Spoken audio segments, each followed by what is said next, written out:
The problem with dieting is that it's proven to create drastic behavior changes with eating, such as dieting and binging back and forth.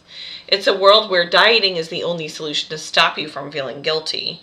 And the second you give in to any forbidden foods or break the food rules that you've made for yourself, it results in guilt. By the way, I'm Joy Hoisington. I'm a functional nutrition coach, and if you're new here, would you please consider subscribing so that on Thursdays each week when I post videos, you won't miss out. Several studies have shown that when food rules are broken with dieters, they tend to overeat those forbidden foods even more, which creates a very imbalanced relationship with food. Today I'm going to talk to you about something that's a little bit scary, but it's a really big step to getting rid of a dieting mentality and finally have a balanced relationship with food. That is to make peace with food.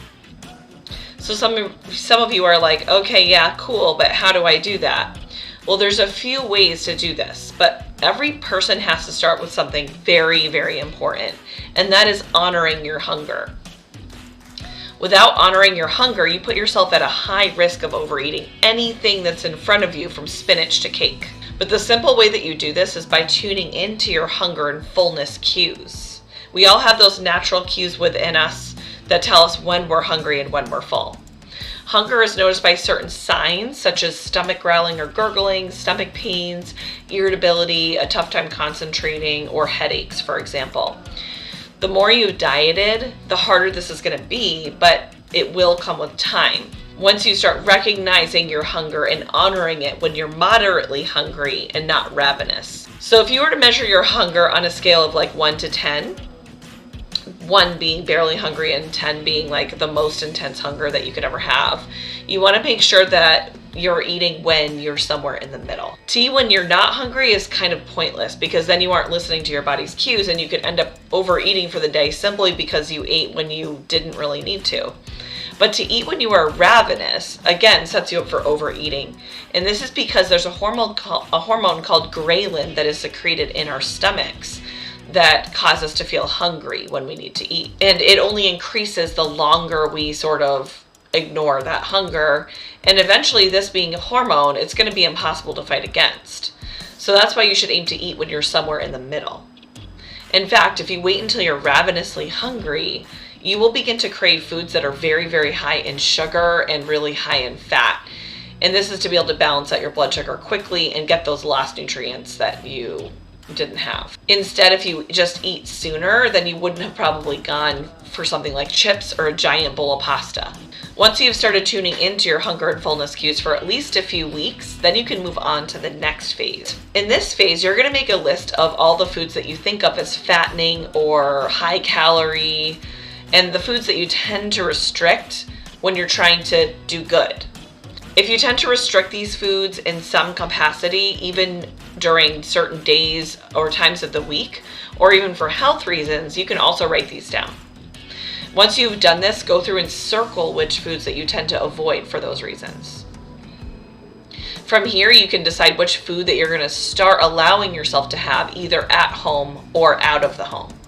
I personally don't like to keep foods in my home that have addictive ingredients in them, such as like added white sugar or foods with any form of MSG. For those of you who don't know, MSG can actually be, as long as it's 70% or less of an ingredient, that ingredient doesn't even need to be labeled as MSG. So it's sort of like hidden MSG. And that's something that I'll get into on a different video. But I personally don't feel that they need to be an easy access and will only create like an unnecessary temptation, especially for certain members of my family.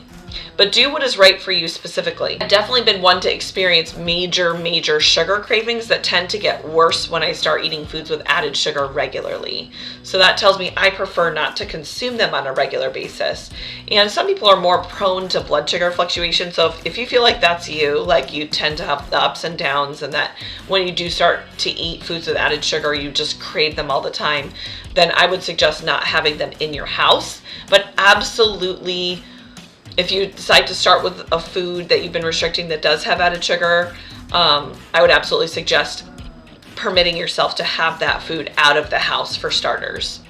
I also am not one of those people that won't keep like any processed foods or unhealthy foods in the house. I do tend to buy some fun foods that are on the healthier side. especially since I have kids and teenagers that need to have flexibility in their food choices as they learn to tune into their intuitive eating abilities. Also, restricting fun foods or more palatable foods from kids in childhood can actually cause an intense desire to binge as they get older. And parenting around food and meal times is vital to children's eating tendencies as they grow. By the way, for those of you who are wondering where to get healthy snacks for kids or teenagers or adults, I feel like Costco is one of my favorite stores for that. So if you have a Costco near you, they have really good options that have like non-GMO and maybe more healthy forms of added sugar like coconut sugar or honey or something like that instead of white processed sugar in those snack options. But as you begin to give yourself permission to eat any and all foods, you will begin to prove to yourself that you can eat any and all foods without a binge eating session or without gaining weight or getting sick. Now, there's another caveat to this, and that is that you have to ask yourself these 3 questions while you begin to make peace with food. Number 1, am I hungry? Number 2, how will this food that I'm going to eat taste? And number 3, how will I feel after eating this food? You want to make sure that you're not just eating because the food is there and you want to taste it for fun, but because you're actually hungry. You also want to make sure that you're not just going to eat the food because you're hungry and it's available, but that you will enjoy the taste and it is in fact something that your body intuitively wants and needs. And number 3, you want to make sure, this is what I feel like is the most important of all, that you tune into how the food that you eat makes you feel. If you know that every single time you eat something with wheat in it, you get stomach pain and cramps, then perhaps you should not consume wheat as often. Or if you know that every time you eat something with added sugar, you get tired from a blood sugar crash later, perhaps that's not something that's going to be worth it to you. This sort of goes full circle. It's not just about how the food's going to taste for you in that moment, but it's also about how your body is going to enjoy that food that you ate. Nourishment should be a positive experience all around. You should be eating for the right reasons. You should be enjoying how the food tastes, and you should be feeling good with the food that you're eating. Another thing that you can do is you can use a food journal. I actually really highly recommend using a food journal during this process to help you truly pay attention to the responses from your body as you're learning how to do this. I attached one below in the description so you can begin tracking your meals for a few days and your responses. The food category is for all of your meals, and you only need like a basic description of what it is that you're eating. And then the mood category is everything that you feel, both physically or emotionally, anything from bloating or cramps or fatigue to feeling depressed or happy. And so there's the 3 columns, the food, the mood, and the poop category. The poop category is pretty self-explanatory, but it's also a very necessary thing to track when it comes to your digestive health. As you begin to give yourself permission to eat the foods that you normally restrict, and you realize that it's not going to turn into like a binge eating session or a negative experience, you'll begin to trust yourself more with food. As you lift these food rules from your mentality, you're going to begin to experience a freedom like never before in your life, and you'll be able to get rid of the dieting mentality forever. I remember what it felt like every time people around me were eating the foods that I forbid myself to eat, and they would pressure me to eat it too, and the anxiety was through the roof about what I should do. Should I give in or should I not? Thoughts would race through my mind about my health, my weight, what I ate for that day, what I was going to eat tomorrow to make up for having a ton of unhealthy food at once. Because I knew that I would have to binge on pizza and not just have one slice if I decided to have pizza. But that's all in the past now. I now feel super confident, like no matter what foods are being eaten around me, and I don't have to have a fear of what will happen if I eat certain things. And I've discovered what preferences my body has when I'm hungry or when I'm full, and I completely trust myself to have just 1 or 2 slices of something without full out binging. I can get excited with others about foods that taste really good even if they're super unhealthy.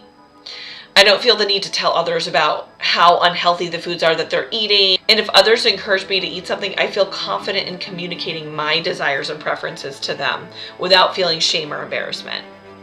I know for me it was absolutely life-changing, and I know it can be for you too. If you feel that you would like guidance through this process as you begin to rebuild your relationship with food, please take some time to schedule a free 30-minute assessment session with me so that we can find out if we would be a good fit to work together.